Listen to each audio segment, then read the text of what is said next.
Okay, hello. Welcome everybody to my AEW Dynamite review. What are we on? Episode 4? 4, I think. And a very loaded show tonight, I should say. A lot of things going on, especially going with the tag team tournament. And what do? We kick off the show right hot, right off the bat with the Lucha Brothers and Private Party already in the ring, no entrances. And pretty much this began the semifinal of the semifinal of the tag tournament. And but you want to talk about something big. You want to talk about a spot fest, and in a way it was a spot fest. For the time they had, and under 10, 12 minutes they have out there, these guys killed it. You want to talk about combos, you want to talk about insanity, you want to talk about chaos and going crazy in the ring. This is the match for you right here with the Lucha Brothers and Private Party.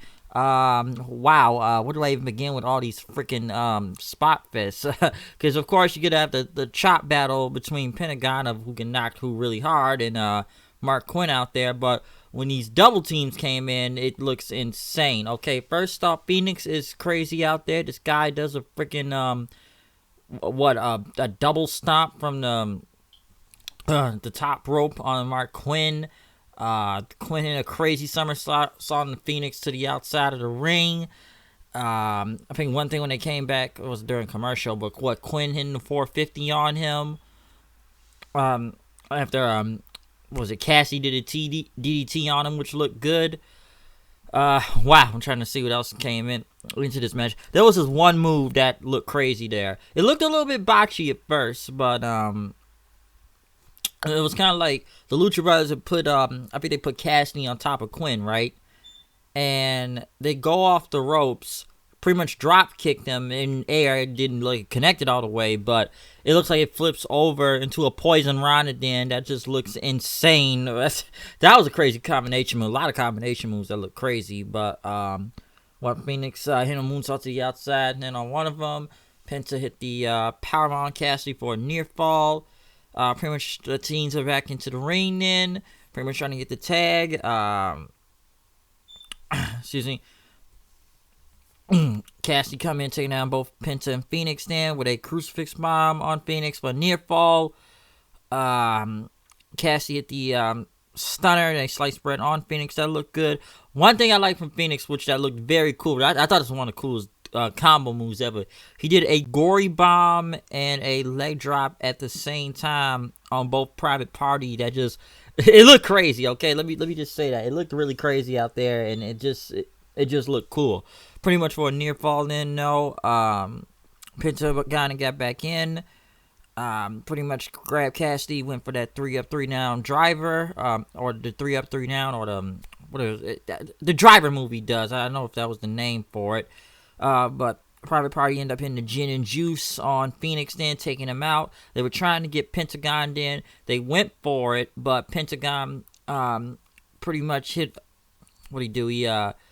They went for the gin and juice, but Pentagon ended up hitting the Canadian Destroyer on, I think it was, he hit the Canadian Destroyer on Cassidy in. Phoenix came back in, taking out Mark Quinn.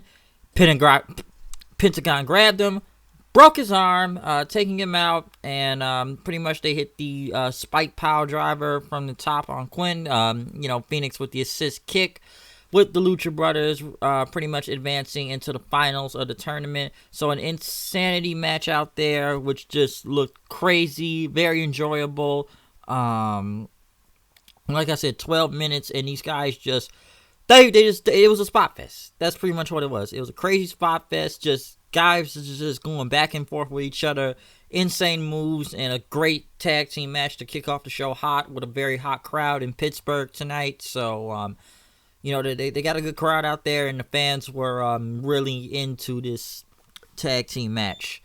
But pretty much after that, they showed a video package for, I guess, an incoming talent, Wardlow.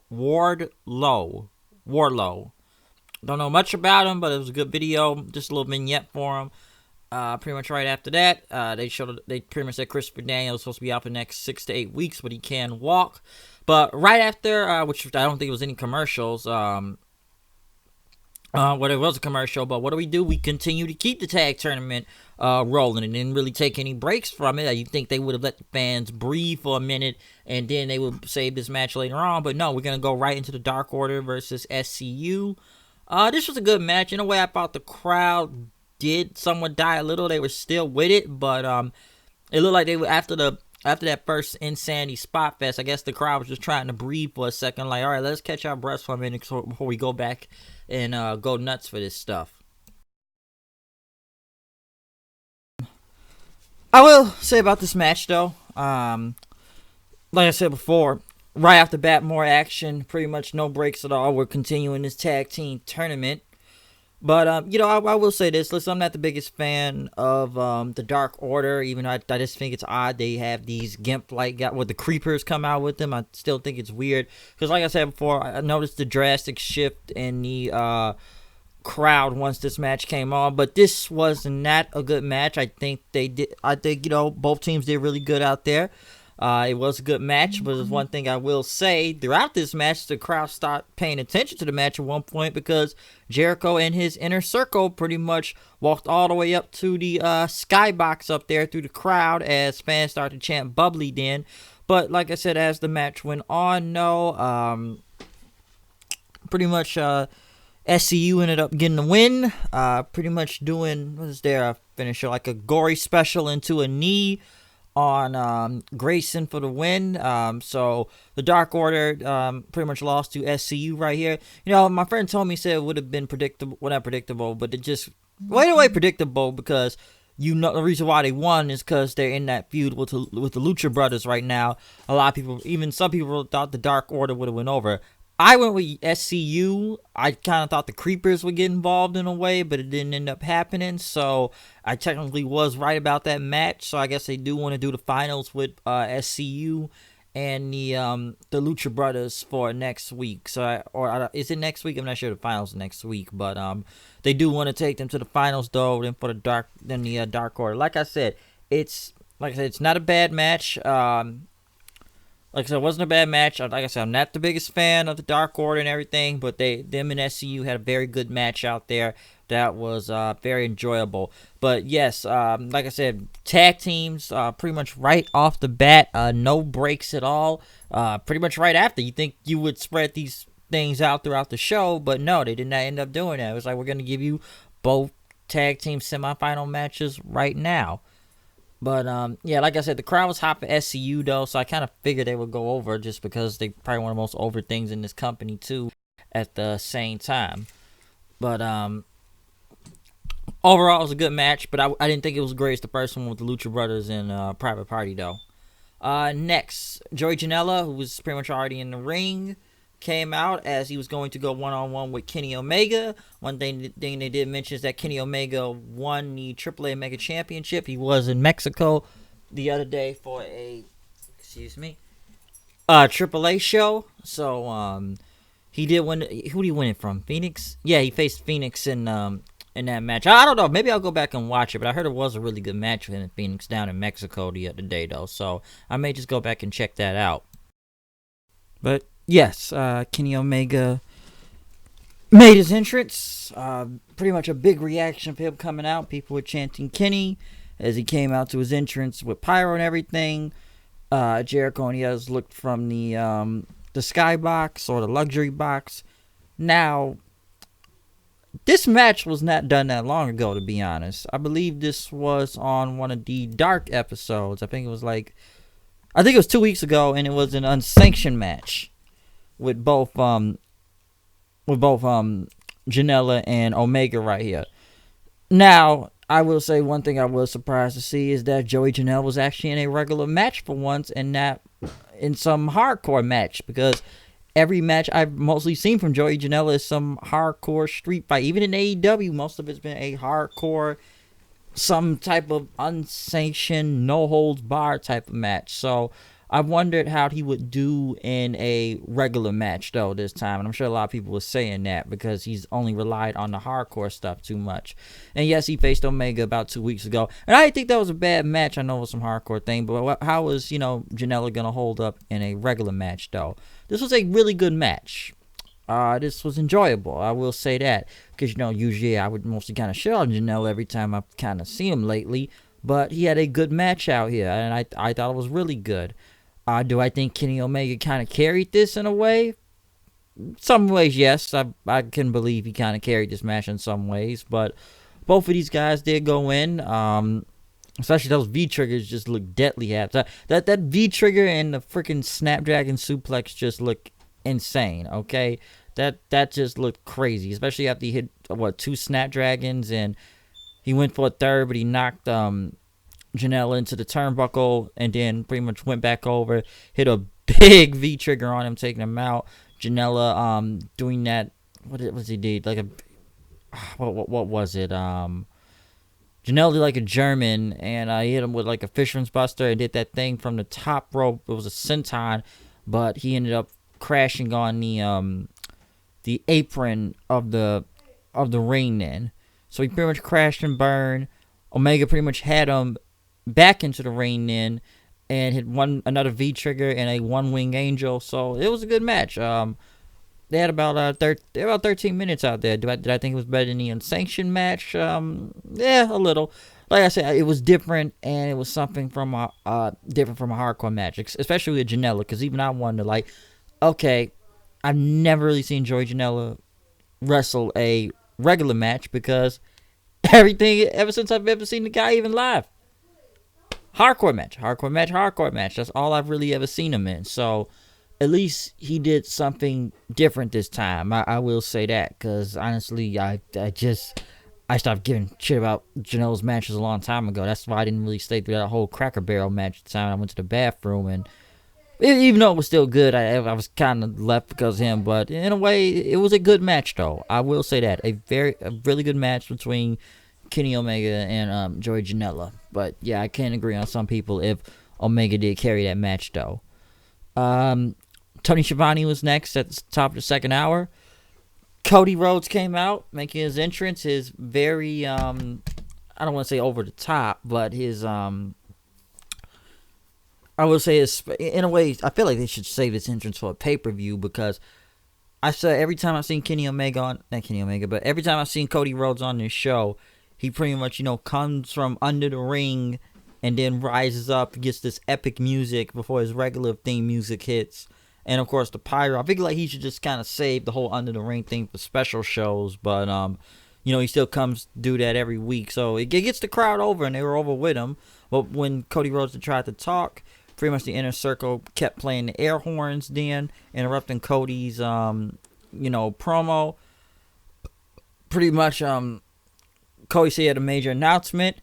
He says he had the privilege of going up in front of everyone. It was a privilege to be able to make this announcement here and right now. But Jericho pretty much got on the mic then and, kept interrupting him.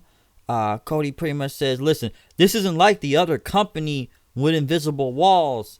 I can easily come up there and fight you right now. Pretty much, of course, that's a shot at WWE. The other company with invisible walls. I think I've seen people go into the crowd and fight each other. If someone was talking from up top, they actually went up there. So I don't know about the invisible wall one all the way, but then some ways it could be true too. But you know who that was a shot at. Pretty much Jericho told the crowd to shut up if Cody was smart. You want to be smart and everything. You got a lot of bravado, but you better not do anything that's going to get you hurt, okay? You are just an entitled millennial bitch, okay? And then the crowd pretty much went nuts. Cody jumped the barricade, but Jericho says, listen, it's still 1-on-4. Next thing you know, Dustin Rhodes comes out, or I like to call him Red Dust because it looks like a hybrid version of Dustin Rhodes and Goldust. So I'm still sticking with Red Dust for a reason. Pretty much Jericho said, oh, you got your big brother to save you, and you're stealing too. MJF comes out then, and everything. Jericho pretty much talked about him wearing a scarf. But then next thing you know, DDP came out, who got a very humongous pop out there.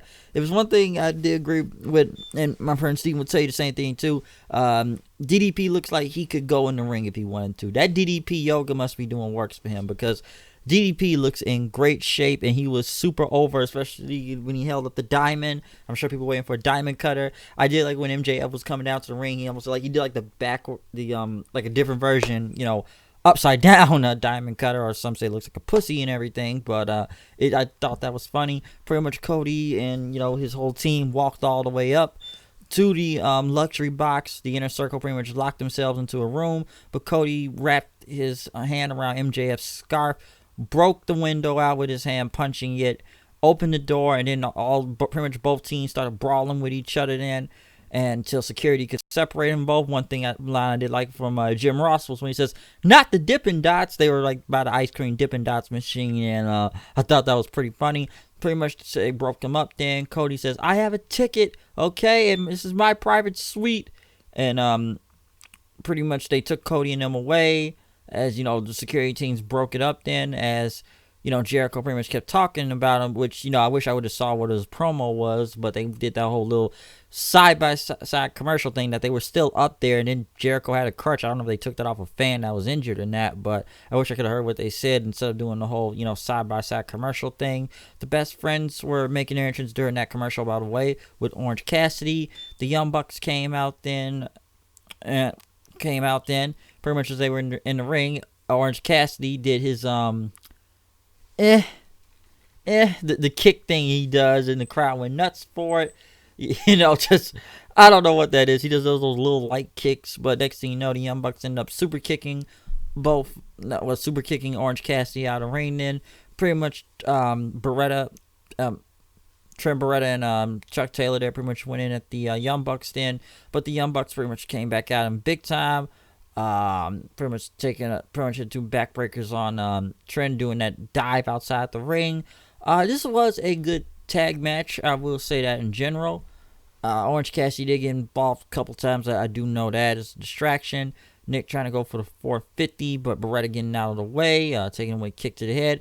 Now, it was one thing I will say about this match, though, and a lot of people were saying this too about some of the early matches. No one does not like to sell. There was a lot of no selling in this match, okay?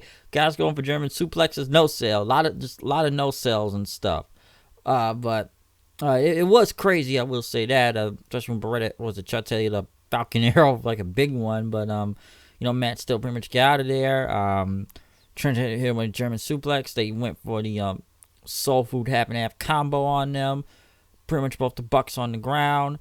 After that, on the outside, one thing I did think that was cool was when Orange Cassidy got to the top ropes, put his hand in his pockets, and then pretty much jumped to the outside of the ring, landing on him, just no selling, getting back up, still with his hands in his pockets, folks. He just lands on you with his hands in his pockets like nothing even happened.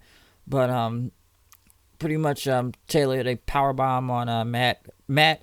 Nick broke up the pin. Pretty much then, right after that,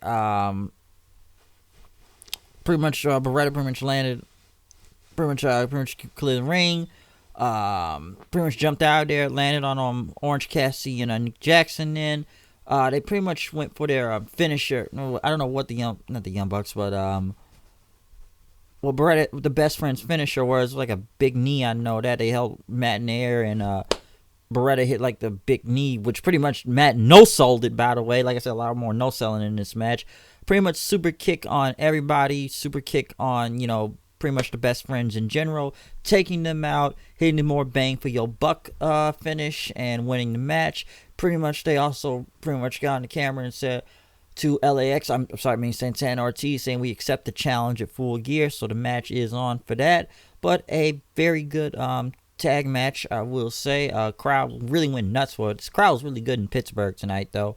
And listen, I've seen these two teams face each other before in Ring of Honor and New Japan.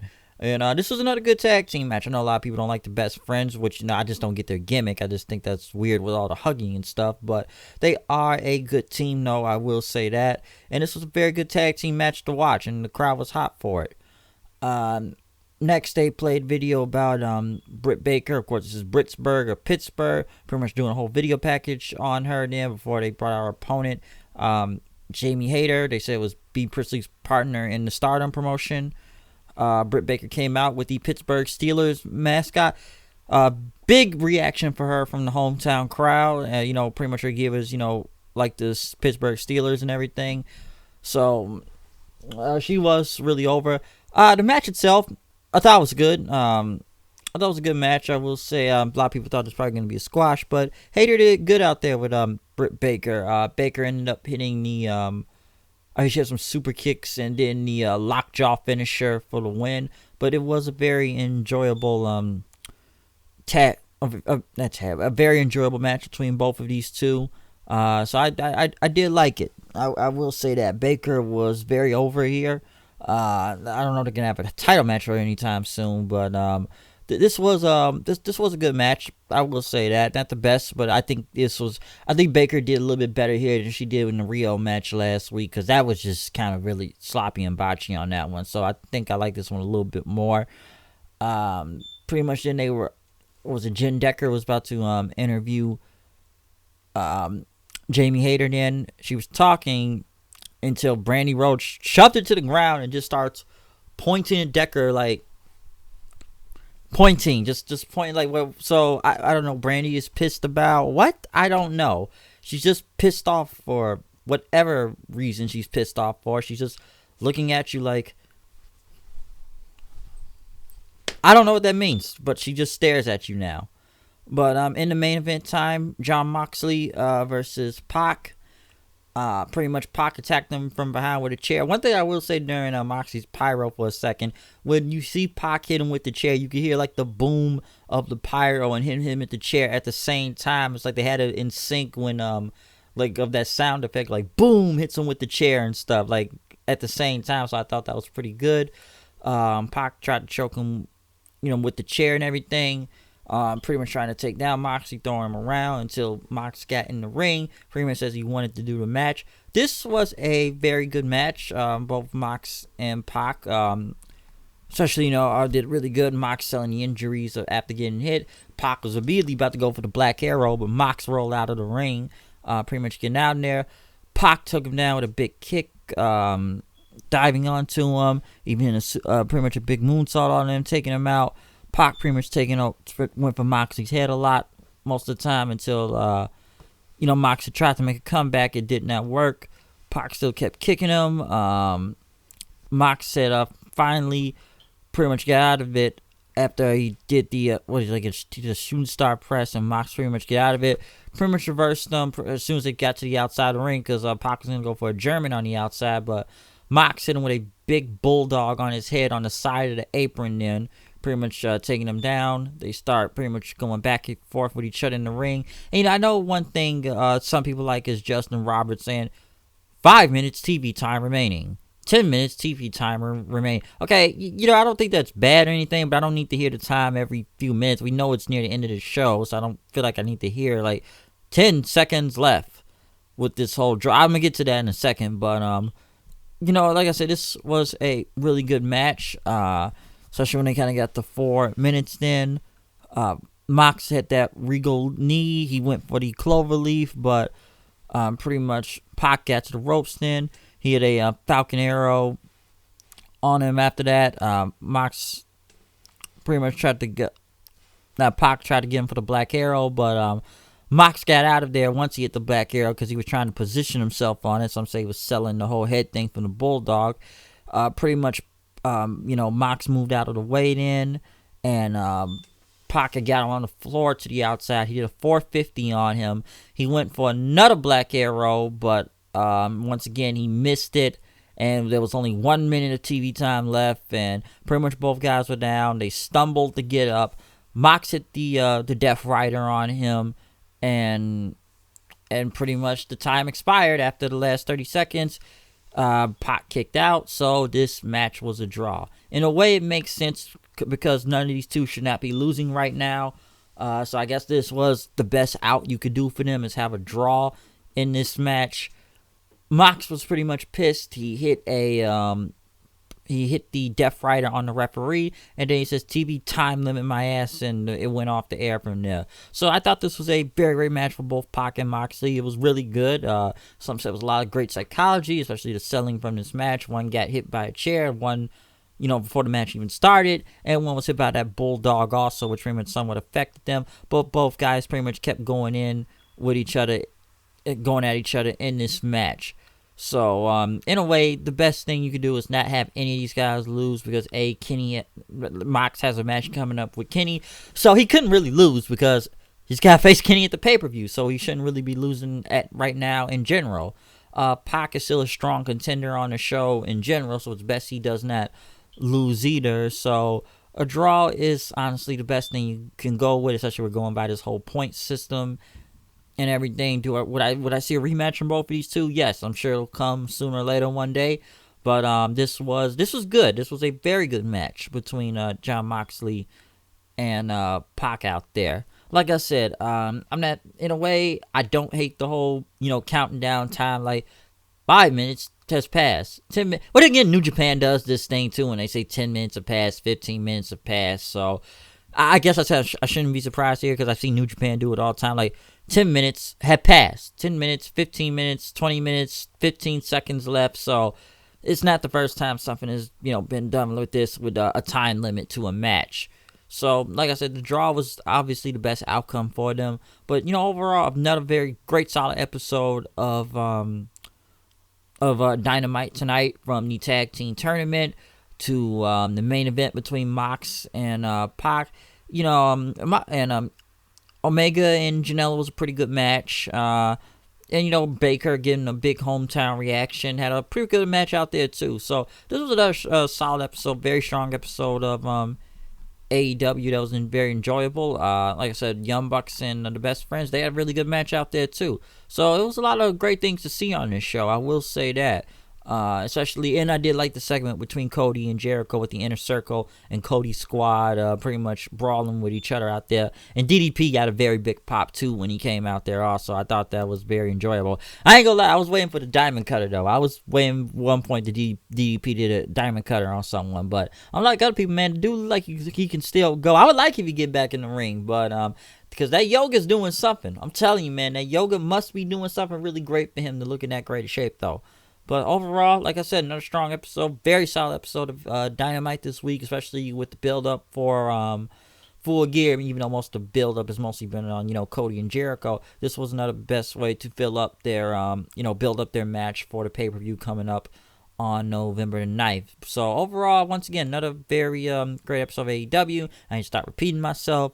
I'm done from here. I'm going to check out NXT. So yes, comment, subscribe, tell me what you think about this show. Tell me what you think about Dynamite or any other show that's up from Raw, or my review of Bound for Glory to the pay-per-view I went to last Sunday at the Odeum Expo Center. So yeah, I'm out of here, and maybe by the night before the end of the night is done, maybe I'll try to be back with an NXT review. So I'm out of here. I'll see you guys later. Peace out.